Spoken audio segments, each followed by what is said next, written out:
అందరికీ నమస్కారం అండి. అందరికీ నమస్కారం అండి. ఓ అందాల రాక్షసి అంటే సినిమా కూడా చాలా అందంగా ఉంటది. మీరు అందరు చూసారు, మీకు కూడా ఒక ఐడియా అయి ఉంటది. మళ్ళీ రీప్లేస్ కి వచ్చిందంటే అది చిన్న విషయం కాదు. ఎందుకంటే ఈ మధ్య ఒక సినిమా తీసి ఆ సినిమా సెన్సర్ తీసి మళ్ళీ ఆ సినిమా రిలీజ్ చేయాలంటే చాలా కష్టం. ఈ మధ్య లక్షల్లో సినిమాలు తీశారు, లక్షలాది మంది సినిమాలు తీశారు, కానీ సినిమాలు రిలీజ్ కాలేదు, అలాగే పడి ఉన్నాయి చాలా సినిమాలు. అంటే ఒక సినిమా అనేది ఒక ఫ్యామిలీ ఫస్ట్, ఒక ఫ్యామిలీ అందరూ అంటే department, pre production, post production, releasing team, distribution, ఈ అందరూ కలిస్తేనే ఒక ఫ్యామిలీ అవుతారు. మనం సినిమా వాళ్ళం అందరం, మన మీడియా మిత్రులు, మనం అందరం ఒక ఫ్యామిలీ. అయితే ఈ ఫ్యామిలీలో కొన్ని బాధలు కూడా వస్తుంటాయి, కొన్ని మంచి కూడా జరుగుతుంది, చెడు కూడా జరుగుతుంది. కానీ మనం ఎప్పుడు ముందుకు వెళ్తుండాలి. మన కొత్త వాళ్ళు ఎవరైతే ఇక్కడ వచ్చారో వాళ్ళందరికీ నేను ఫస్ట్ ఆఫ్ ఆల్ వెల్కమ్ చేస్తున్నాను. ఇంకా మన తమ్ముళ్ళు ఎవరైతే నాకు సపోర్ట్ చేస్తున్నారో వాళ్ళకి చాలా థ్యాంక్స్. మీ ప్రేమ, మీ అభిమానం ఇలాగే ఎప్పటికైనా ఉండాలని కోరుకుంటున్నాను.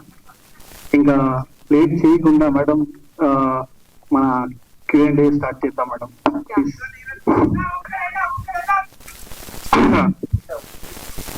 ఏ సినిమా డైలాగ్ కావాలి నీకు?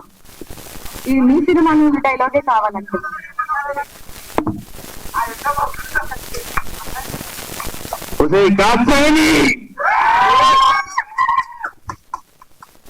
నిన్ను వదలా బొమ్మలి లెక్క గుర్తుందా? అది ఆ లెక్కలోనే ఆ మాదిరి. ఇంకా 2లో కలుస్తాం తర్వాత, అది వేరు. సరే స్టార్ట్ చేద్దాం madam. Right, thank you so much. So మరి లేట్ చేయకుండా మన Q&A సెషన్ ని స్టార్ట్ చేసేద్దాం. So please have your seat sir. And అలాగే నిహారికని స్టేజ్ పైకి రావాల్సిందిగా రిక్వెస్ట్ చేస్తాము. రిక్వెస్టింగ్ నిహారిక గారు to please come on to the stage. And also Shivanjali గారిని కూడా స్టేజ్ పైకి రావాల్సిందిగా రిక్వెస్ట్ చేస్తున్నాము. And I invite Yashasvi to join the stage. And also last but not the least మేఘనా పిల్లైని స్టేజ్ మీదకి రావాల్సిందిగా రిక్వెస్ట్ చేస్తున్నాము.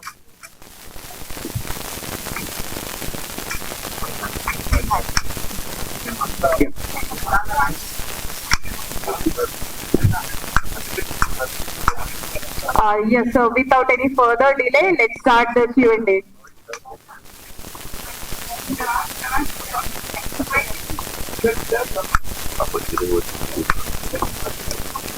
Okay.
నమస్తే అండి.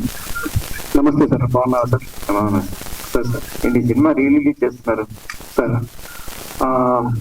ఫస్ట్ ఒక మంచి కథతో ఈ సినిమా తీసుకొచ్చాను, మంచిగా తీశాను, రిలీజ్ కూడా చేశాను. కానీ కొన్ని ఇబ్బందులు పడ్డాను అప్పుడు థియేటర్స్ విషయంలో.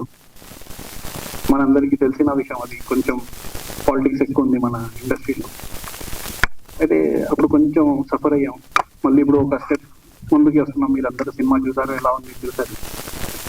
సినిమా సబ్జెక్ట్ పరంగా ఆలోచిస్తే యాంటీ రోల్ కన్నా పబ్లిక్ లో ఒక భయానకంగా కనిపిస్తుంది రోల్. ఈ రోల్ కానీ హీరోయిన్ రోల్ కానీ మరి ఎంత యాక్సెప్ట్ చేస్తారనుకుంటున్నారు audience point of view? Real life లో కూడా జరుగుతున్నాయి. అయితే మనం సమాజం చూస్తున్నాం, సొసైటీలో పడుచుకోవడాలు, చంపుకోవడాలు, గొడవలు అన్ని చూస్తున్నాము. మళ్ళీ ప్రత్యేకించి సినిమాలో కూడా కనిపిస్తే సినిమాకి వచ్చి చూస్తారంటారా? మీకు ఏం కాన్ఫిడెన్స్ వస్తుంది సినిమా మీద? సార్ ఇది యాక్చువల్గా మీరు చెప్పినట్టు అంటే రియల్ గా కూడా జరుగుతున్నాయి కదా. అయితే ఏ అమ్మాయికి కూడా ఇలాంటి జరగవద్దు, జరగకూడదు. ఒకవేళ జరిగినా ఆ అబ్బాయికి ఈ విధంగా శిక్ష పడాలి అనేది నా ఇంటెన్షన్. ఆ ఇంటెన్షన్ నాకు ఉంటుంది. అంటే ఏ అమ్మాయి ఎప్పుడు మోసపోకూడదు, ఇంకా అమ్మాయిలు కొంచెం జాగ్రత్తగా ఉండాలి అని చెప్పేసి ఒక మంచి message cinema sir. Business point of view ఎవరైనా ముందుకు వచ్చారా? బిజినెస్ పాయింట్ ఆఫ్ వ్యూలో సార్ యాక్చువల్గా ఇది youth cinema. To be honest, ఇది ఒక యూత్ సినిమా. యూత్ లోనే ఇలాంటివి జరుగుతున్నాయి కాబట్టి ఇది ఒక పక్క కమర్షియల్ సినిమా ఇది. అయితే అవ్వాలి, బిజినెస్ అయితే అవ్వాలి అనేది, అంటే ఏ డైరెక్టర్ అయినా ఏ ప్రొడ్యూసర్ అయినా బిజినెస్ అవ్వాలి, సినిమా బాగా ఆడాలి అని చెప్పేసి ముందుకు వేస్తారు. ఇది కథ అయితే మీరు చూసారు ఎంత బాగుంటుంది. అంటే నేను చెప్పకూడదు, అది మీరు చెప్పాలి, సినిమా చూసారు కాబట్టి. అంతే ఓకే, దీంట్లో ఇంకా మీ హైలైట్స్ ఏంటి అసలు సినిమా క్యారెక్టర్స్ విషయంలో? రిసీవింగ్ ఏ క్యారెక్టర్స్ ఎట్లా ఉంటాయని అనుకుంటారు పబ్లిక్ లో? నేను చూసా, ఓకే, మా ఒపీనియన్ మాకు ఉంటుంది, ఓకే, సో దాని రివ్యూస్ లో మేము చేస్తాం. కానీ మీ పాయింట్ ఆఫ్ వ్యూ లో పబ్లిక్ ఏ రేంజ్ చెప్తుంది అనుకున్నారు? సార్ అది కంటెంట్ డిమాండ్ సార్. యాక్చువల్గా అంటే అంత ఎక్కువ మీరు చూసి ఉంటారు, అంత వల్గారిటీ ఏం లేదు. అందులో బాలీవుడ్ సినిమాలు యూఐఏ సర్టిఫికేట్ ఉంటాయి సినిమాలు, అందులో లిప్కిస్లు, ఇది బెడ్షీట్లు అన్నీ ఉంటాయి. మన తెలుగులో చాలా సెన్సర్ టైట్. ఇంకా సెన్సర్ విషయానికి వస్తే చాలా ఉంటాయి చెప్పడానికి, కానీ ఇప్పుడు చెప్తే బాగోదండి. హాయ్ అండి. Hi hi hi hi. అయితే మీ హీరోయిన్ ఎందుకు రాలేదు సినిమా ఇప్పుడు? అంటే షార్ట్ నోటీస్ అనా? మీ రాక్షసి షార్ట్ నోటీస్ మేడం. యాక్చువల్గా వేరే షూట్ లో ఉన్నారు. అంటే ఇప్పుడు చూస్తున్నారు కదా, ఒక సినిమా చేశాక మళ్ళీ ఆగరు వాళ్ళు. అయితే వాళ్ళు వేరే షూటింగ్ లో ఉన్నారు. అయితే మీరు ఇందాక అన్నారు ఇప్పుడు రిలీజ్ దాకా వచ్చాము, సినిమా తీసాము అని చెప్పి, అండ్ ఇందాకే మీ మాటల్లో పాలిటిక్స్ జరుగుతున్నాయి, ఇక్కడ థియేటర్స్ దొరకలేదు అది ఇది అని చెప్పారు కదా. అవును. ఇప్పుడు మరి మామూలు రిలీజ్ కి థియేటర్స్ మీకు అంత దొరకలేదు, అన్సాటిస్ఫైగా ఉన్నప్పుడు రీ రిలీజ్ కి ఎన్ని థియేటర్స్ దొరికినాయి? దీన్ని దాని నుంచి మీరు ఎలా ప్లాన్ చేసుకున్నారంటే ఏం చెప్తారు? నేను యాక్టర్, డైరెక్టర్, మ్యూజిక్ డైరెక్టర్, అలాగే ఒక ఫిల్మ్ డిస్ట్రిబ్యూటర్ కూడా మేడం. అయితే పాలిటిక్స్ విషయాల్లో మాట్లాడితే అంటే ఒకటి చెప్పమంటే, ఫ్రాంక్ గా చెప్పమంటే, మన మీడియా వాళ్ళు, వేరే వాళ్ళని వదిలేండి, మా మీడియా వాళ్ళే దాని గురించి, పాలిటిక్స్ గురించి నేను మాట్లాడితే కట్ చేసేస్తారు. నా మాటలు అక్కడ వరకు వెళ్ళవు. ఎందుకంటే వాళ్ళ చేతిలో ఉంది. ఎవరి చేతిలో ఉంది మీ అందరికీ తెలుసు. ఇండస్ట్రీ మొత్తం మనం ఒక బొమ్మల్లాగా అయింది మంది. కానీ ప్రయత్నం అయితే చేయాలి కదా మనం. అలాగే ఒక మంచి సబ్జెక్ట్ తో ఒక మంచి సినిమా తీసాక మన ప్రయత్నం అయితే మనం చేయాలి కదా మేడం, ఏదో ఒకటి అని ప్రయత్నం చేస్తున్నా madam, me support. Thank you madam. Me passion ఏంటంటే? సినిమా ప్యాషన్, జీవితం సినిమా. బట్ సినిమా తీయాలి అంటే నాట్ ఓన్లీ అంటే మీరు ఒక్కరే సినిమా తీయాలి అంటే ఫ్రేమ్ లో కనిపించే వాళ్ళు కాదు, టెక్నీషియన్స్ కూడా చాలా మంది ఉంటారు. బట్ ఒక సినిమా సక్సెస్ అయిందంటే ఆ టెక్నీషియన్స్ కూడా సక్సెస్ అవుతారు, లేదంటే ఆ సినిమాతో ఉన్న వాళ్ళందరూ కూడా ఇబ్బంది పడతారు. బట్ ఇది రిలీజ్ కే సరిగ్గా రాలేదు, బట్ రీ రిలీజ్ కి మళ్ళీ మీరు వెళ్తున్నారు.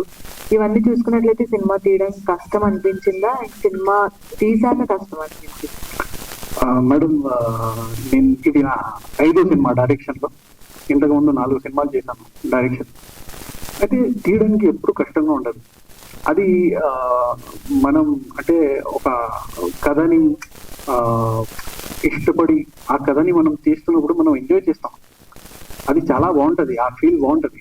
ఆ తర్వాత ఆ మ్యూజిక్ చేయడం కానీ, ఆ ఎడిటింగ్ కానీ అన్ని రకంగా అది చాలా బాగుంటది. కానీ అది అయిపోయాక ప్రాబ్లం ఎక్కడ స్టార్ట్ అవుతుంది అంటే, అది అన్ని పనులు అయిపోయాకనే ఇబ్బందులు స్టార్ట్ అవుతాయి. అక్కడే ఇబ్బందులు స్టార్ట్ అయ్యింది. టోటల్ 5 మూవీస్ డైరెక్ట్ చేశారు కదా. అవును మేడం. బట్ ఇప్పటి వరకు కూడా మీరు అలా నిలబడలేకపోయారు యాజ్ డైరెక్టర్ గా. కానీ what is the reason? Politics. అంటే ఏ విధమైన పాలిటిక్స్? మేడం ఇప్పుడు చెప్పమంటే చెప్పేస్తాను, మీరు ఇస్తారా మనోళ్ళు ఉంచారో తెలీదు. కానీ ఒక సినిమా మీరు తీయాలంటే ఫస్ట్ మీరు ఆడియో చేయాలి, మ్యూజిక్ చేయాలి. మీరు మ్యూజిక్ చేయండి, ఒక పెద్ద సింగర్ని పెట్టి మ్యూజిక్ చేసాము, ఒక పాటలు అయిపోయింది, సినిమా కూడా తీసేసాం. ఆ తర్వాత ఆ మ్యూజిక్ వెళ్ళాలి, ఒక ఆడియోలో వెళ్ళాలంటే ఫస్ట్ ఆడియో వాళ్ళు అంటే పెద్ద కంపెనీ ఎవరైతే ఉన్నారో, టిప్స్ కానీ, టీ సిరీస్ కానీ, ఆదిత్య కానీ, చాలా ఉన్నాయి, సోనీ కానీ, వాళ్ళు మీ పాటలు తీసుకున్న అంటే వాళ్ళు తీసుకోకపోతే మనం ఏదో ఒకటి ఛానల్కి ఇవ్వాలి. అప్పుడు మ్యాంగో కానీ ఏదైనా చిన్న అలాంటి ఛానల్స్కి ఇస్తే వాళ్ళు రూపాయి కూడా ఇవ్వరు. ఆ ఆడియో చేయడానికి చాలా డబ్బులు ఖర్చు అవుతాయి మనకి, ఒక 30-50 లక్షలు కూడా ఖర్చు అవ్వచ్చు. ఎందుకంటే పెద్ద సింగర్స్ని పెట్టి ఆ పాటలు చేయాలంటే ఆ తర్వాత మనకి ఆడియో అవ్వదు. ఆ సింగర్కి వేరే ఒక పెద్ద స్టార్తో సినిమా వచ్చిందనుకోండి, 75 లక్షల నుంచి ₹1,00,00,000 వరకు వాళ్ళకి మినిమం ఇస్తారు. ఇంకా ఆ సినిమా కూడా తీసుకొని ప్రమోట్ చేస్తారు ఆ సింగర్స్కి. సేమ్ సింగర్స్, ఓన్లీ ఆర్టిస్టులు తేడా.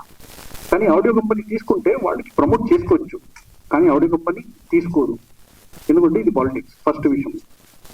సెకండ్, మీరు సినిమా తీసేసారు, థియేటర్కి వెళ్ళాలంటే మీరు ఒక పెద్ద లెవెల్లో పబ్లిసిటీ చేయాలి. కానీ ప్రొడ్యూసర్లకి ఏంటంటే సినిమా తీసేంత వరకే వాళ్ళు సగం అయిపోతారు.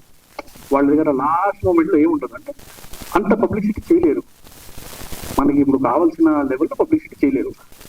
అయినా సినిమా మనది బాగుంది, మనకి 100% నమ్మకం ఉంది, చలో ఎన్ని థియేటర్స్ వచ్చినా మనం రిలీజ్ చేద్దాం అని చెప్పేసి మనం ఒక ప్యాషన్తో, ఒక జోష్తో మనం సినిమా రిలీజ్ చేద్దాం. అప్పుడు జనాలు రాలేకపోయారు, జనాలు రీచ్ అవ్వలేదు, థియేటర్స్ పట్టాయి కానీ రీచ్ అవ్వలేదు సినిమా అంటే దానికి ఏంటంటే టికెట్ రేట్లు మీకు 250-300 అంటే కొత్త వాళ్ళని ఎవరు వచ్చి చూడరు, అది ప్రాబ్లం. తర్వాత మీరు థియేటర్కి వెళ్తే మీకు పాప్కార్న్ కానీ, కూల్ డ్రింక్ కానీ ఏదైనా తీసుకుంటే ఒక 400-500 పాప్కార్న్, 400-500 కూల్ డ్రింక్ ఒక్క మనిషికి తీసుకోవాలంటే ఎవడైనా తీసుకోరు, అది ప్రాబ్లం. ఆ తర్వాత మీకు ఇప్పుడు థియేటర్స్ ఇచ్చాడు హైదరాబాద్లో ఒక 5-6 సెంటర్స్ ఇస్తారు. అది కూడా ఒక్క షో మీకు చందానగర్లో, ఒక షో పటాన్చేరు, ఒక షో కూకట్పల్లి, లేకపోతే ఒక షో బోడుపల్లి, ఒక షో ఎల్బీ నగర్. అంటే ఊరి చివరిలో మీకు ఒక్కొక్క షో ఇస్తారు, సిటీలో ఒక్కటే షో ఇస్తారు. ఇప్పుడు ఒక్క షో చూడడానికి అంటే ఆ ట్రైలర్ చూసి ఏమన్నా అరే ట్రైలర్ బాగుంది మనం వెళ్దాం అనుకుంటే థియేటర్స్ పడలేదు, అంటే ఆ రేట్లు లేవు. మీరు చెప్తుంది కరెక్టే, కానీ ఇవన్నీ జరగాలంటే కనీసం ఒక్క నోన్ ఫేస్ అన్నా ఉండాలి. మీరు తప్పించి ఇప్పుడు ఇక్కడ ప్రెస్ మీట్ లో కూర్చున్న మిగతా ఎవరు కూడా మాకే తెలియదు. అలాంటిది ఆడియన్స్ కి ఎలా తెలుస్తుంది, ఎలా వస్తారు థియేటర్స్ కి? మనం అదే కదా మన సినిమా అందం అంటే, మీకు మంచి కథ ఉన్నప్పుడు, మంచి కంటెంట్ ఉన్నప్పుడు, సినిమా మీకు మంచిగా అందంగా సినిమా తీసినప్పుడు అలాంటి ఇబ్బంది రాకూడదు. కళాకారులు, ఆర్టిస్టులు వాళ్ళు పర్ఫార్మెన్స్ బాగాలేదు, వాళ్ళు బాగా చేయలేదు అంటే ఒక అర్థం ఉంది. కానీ సినిమాలో ప్రతి ఒక్కరు బాగా చేసినా కూడా, సినిమా ఎంత బాగా వచ్చినా సరే మనకి అది వెళ్ళట్లేదంటే ఇది పాలిటిక్స్. రీసెంట్ గా అమ్మాయిలను మోసం చేసే కేసులు ఎక్కువ అవుతున్నాయి. అమ్మాయిలను నా పేరు స్వామి ముద్దం స్వామి సార్ చెప్పండి సార్. ఢిల్లీలో ఒక న్యూస్ వచ్చింది. 500 మంది అమ్మాయిలను మోసం చేసిన ఒక వ్యక్తిని అరెస్ట్ చేశారు రీసెంట్ గా. అవును, అంటే ఇలాంటి సబ్జెక్ట్ మీదే మీరు సినిమా చేస్తారు, వాళ్ళందరికీ ఇదే పరిష్కారం అనుకుంటున్నారా? ఒకటి. రెండోది ఏంటంటే, ఇది రియల్ ఎస్టేట్ ఆధారంగా ఏమన్నా సినిమా తీస్తారా, లేకపోతే మీరు ఒక స్టోరీ అనుకుని చేశారా? సార్ మీ ఫస్ట్ క్వశ్చన్ కి ఆన్సర్ ఇస్తాను. అమ్మాయిలకి అంటే ఒక్క అమ్మాయికి జరిగిన 500 మంది అమ్మాయిలకి జరిగిన శిక్ష ఒకటే ఉండాలి, చాలా దారుణంగా ఉండాలి, ఇంకా కఠినంగా ఉండాలి. ఎప్పుడు అమ్మాయిలు మోసపోకూడదు. ఒకవేళ పాపం వాళ్ళు నమ్మించి మోసం చేశాడు ఆడు, అలా జరిగిందంటే ఇంతకన్నా ఇంకా దారుణంగా అవ్వాలి ఇది నా ఇంటెన్షన్, ఫస్ట్ నా కోరిక. సెకండ్, ఇది రియలిస్టిక్ ఇన్సిడెంట్స్ కూడా కొన్ని ఉన్నాయి. అందులో నాకు భాషాశ్రీ గారు, మన బిచ్చగాడు, బేతాళుడు, ఇంద్రసేన అన్ని సినిమాలు చేశారు ఆయన, రైటర్ ఆయన. పోటుగాడు, అన్నవరం, చాలా సినిమాలు చేశారు ఆయన, మన రైటర్ గారు భాషాశ్రీ గారు. ఈ కథ చెప్పారు నాకు. చెప్పినప్పుడు నాకు ఇది కథ చాలా టచ్ అయింది. అయితే ఇలాంటి కథ ముందుకి రావాలని చెప్పేసి మనసులో పెట్టుకుని ఆయనతో మాట్లాడేసి అప్పుడు మేము డిస్కషన్ చేసి అప్పుడు ముందుకి వచ్చాము. అదే ఈ సినిమాకి అందాల రాక్షసి కాకుండా అందాల రాక్షసుడు అని ఎందుకు పెట్టలేదు సార్? ఫస్ట్ ఆఫ్ ఆల్ మీకు వామ్ వెల్కమ్. ఇంకా ఏం చెప్పాలి నాకు అర్థం కావట్లేదు. ఫస్ట్ మీరు వచ్చారు, మీరు అడుగుతున్నారంటే అది మాకు మాలాంటి వాళ్ళకి సపోర్ట్ చేయడం చాలా గొప్ప. Thank you so much. ఎందుకంటే సార్, మిమ్మల్ని నేను ఎప్పుడు దృష్టిలో పెట్టుకున్నాను సార్. మిమ్మల్ని చూస్తే మీరు చాలా అందంగా ఉంటారు సార్. అందుకే అందంగా ఉన్నప్పుడు ఎప్పుడు రాక్షసుడు కాదు సార్.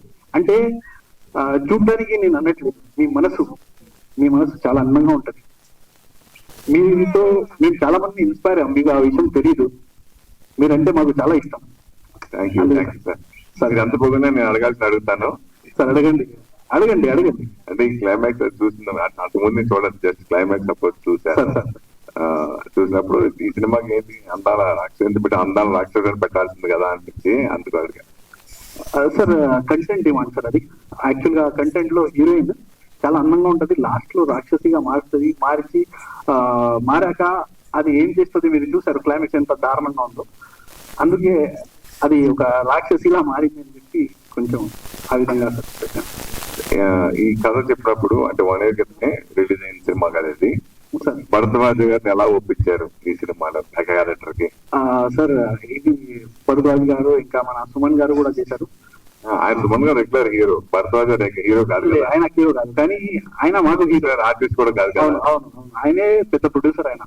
అయితే భరద్వాజ్ గారికి డైరెక్టర్ కూడా ఆయన. అవును, డైరెక్టర్ కూడా. అయితే ఆయనకి కథ చెప్పినప్పుడు ఆయనకి ఆ పాయింట్ నచ్చింది. లాస్ట్ లో జరుగుతుంది కదా, ఆ పాయింట్ ఆయనకి నచ్చింది. అవును, నిజంగా ఇలాంటి సినిమాల్లో అంటే రియల్ గా ఇలాంటివి జరుగుతున్నాయి, నేను సపోర్ట్ చేస్తాను, 100% వస్తానని చెప్పేసి ఆయన సపోర్ట్ చేశారు. 1 year క్రితం ఎన్నో కష్టాలు బాధపడ్డాను అన్నారు. ప్లస్ ఆల్రెడీ మీరు ఒక డిస్ట్రిబ్యూటర్ కూడా సినిమా చేశారని చెప్పారు. ఆ అనుభవం ఉండి కూడా తెలిసి ఉండి కూడా ఎందుకు ఈ సినిమా చేశారు? మళ్ళీ ఇప్పుడు రీ రిలీజ్ ఎందుకు చేయాలనుకుంటున్నా? ఈ సినిమా అంటే రీ రిలీజ్ అంటే పెద్ద సినిమాలకే ఎక్కువ అవకాశం ఉంటుంది, బ్లాక్ బస్టర్ సినిమాలకే అవకాశం ఉంటుంది. రీ రిలీజ్ అంటే చూసుకుని మనం 100 మంది 200 మంది చూడటం కోసం కాదు కదా, చేయరు కదా. ఎందుకు రీ రిలీజ్ చేస్తారా అనేది సార్. అయితే ఫస్ట్ నేను ఒక్క సినిమా కాదు సార్, 35 సినిమాలు డిస్ట్రిబ్యూషన్ చేశాను, చిన్న బడ్జెట్ సినిమాలు. ఆ తర్వాత ఈ సినిమా రిలీజ్ ఎందుకు చేయాలి అనుకుంటున్నాను అంటే సార్, ఒకటే విషయం. ఇప్పుడు ఫస్ట్ రిలీజ్ కూడా, ఒకవేళ ఫస్ట్ రిలీజ్ మేము చేస్తున్నాము, అప్పుడు ఒక పెద్ద స్టార్, మీరు అన్నట్టుగా ఒక స్టార్ హీరో సినిమా వస్తుంది రీ రిలీజ్ కి అంటే, మాకు 6-8 థియేటర్స్ హైదరాబాద్ సెంటర్ లో పడ్డంటే ఆ సినిమాకి దగ్గర 30-35 థియేటర్స్ స్క్రీన్స్ ఇస్తారు. అది అందువల్ల ఏమవుతుందంటే సినిమాలు చచ్చిపోతున్నాయి, టికెట్ రేట్ వల్ల కూడా అన్ని చెప్పే ఇందాక. అయితే ఒక మంచి సబ్జెక్ట్, ఒక జీవితమే అనుకుని ఒక సినిమా తీస్తాం మనం. అది తీసిన తర్వాత కూడా మనకి రిటర్న్స్ రాకపోతే, అంటే అమౌంట్ గురించి పక్కన పెడితే, మనకి అప్రిసియేషన్స్ కానీ, మనకి అభిమానాలు, మనకి ప్రేమ కానీ ఆడియన్స్ దగ్గర నుంచి రాకపోతే ఇది చాలా బాధ. మన ఫ్యామిలీ వాళ్ళు చూసి మనకి డిమోటివేట్ చేయడం, అలాంటి చాలా సఫర్ అవుతాం అప్పుడు. అయితే అలాంటివి జరగద్దు అంటే కనీసం నేను ఇంత మంచి సినిమా తీశాను, నాకు కాన్ఫిడెంట్ ఉంది, నా సినిమా మీద నాకు కాన్ఫిడెంట్ ఉంది, 100% రిలీజ్ కి వెళ్ళాలి, వెళ్తే మంచి థియేటర్స్ పడితే మళ్ళీ ఇంకొక అవకాశం ఉంది. ఎందుకంటే సినిమా అనేది ఒక లక్, ఎప్పుడు ఏది ఎక్కుతుందో చెప్పలేము. ఇది ఎక్కిందంటే ఎక్కడికో వెళ్ళిపోవచ్చు, ఒక ఏనుగు అవ్వచ్చు, ఒక ఏనుగు అవ్వచ్చు. అది నమ్ముకొని నేను ముందుకు వస్తున్నాను సార్. అంటే ఇప్పుడు రీ రిలీజ్ చేసే బదులు ఓటీటీకి చాలా ఉన్నాయి, మీకు అందుబాటులో కూడా ఉన్నాయి చిన్న సినిమాలకి. ఓటీటీలో రిలీజ్ చేసుకుంటే మీకు కూడా కొంత ప్లస్ అయ్యేది. సార్ ఓటీటీకి కూడా వెళ్ళాలంటే మినిమం ఫస్ట్ థియేటర్స్ పడాలి సార్. ఓటీటీకి కూడా కొన్ని క్రైటీరియాస్ ఉంటాయి. ఆల్రెడీ రిలీజ్ అయింది కదా. అదే చెప్తున్నా. ఇప్పుడు సరిగా అవ్వలేనప్పుడు మనకి ఆ క్రైటీరియా మనం రీచ్ అవ్వకపోతే అది కూడా మనకి ఇబ్బంది పడతాం. ఇంకా ఈ చెప్పా కదా పాలిటిక్స్, ఆ పాలిటిక్స్ కూడా చాలా ఎక్కువైపోయింది ఈ మధ్య. అంటే నా ఫస్ట్ సినిమా శాలిని, అది థియేటర్స్ అంటే మీరు నమ్మరు, ఒక 10-15 థియేటర్స్ లో పడింది. కానీ టికెట్ రేట్లు తక్కువ ఉండే, పాప్కార్న్ రేట్లు ఇలాంటి ఏం ఉండేది కాదు అప్పట్లో. అది 2016-17 రిలీజ్ అయింది డైరెక్షన్ లో. నేను కేవలం ఒక 18 థియేటర్స్ లో చేశాను సార్. ఒక్క వారంలో 120 థియేటర్స్కి వెళ్ళిపోయింది. అంటే సినిమా బాగుండాలి ఫస్ట్. బాగుంటే మనకి ఇట్లాంటి పాలిటిక్స్ లేనప్పుడు, ఇలాంటి టికెట్ రేట్లు కానీ ఇట్లాంటి లేనప్పుడు మనకి సినిమా ఎక్కొచ్చు. ఇది కూడా అలాగే హిట్ అయ్యేది. అంతకన్నా అంటే నాకు దానికి ఒక 10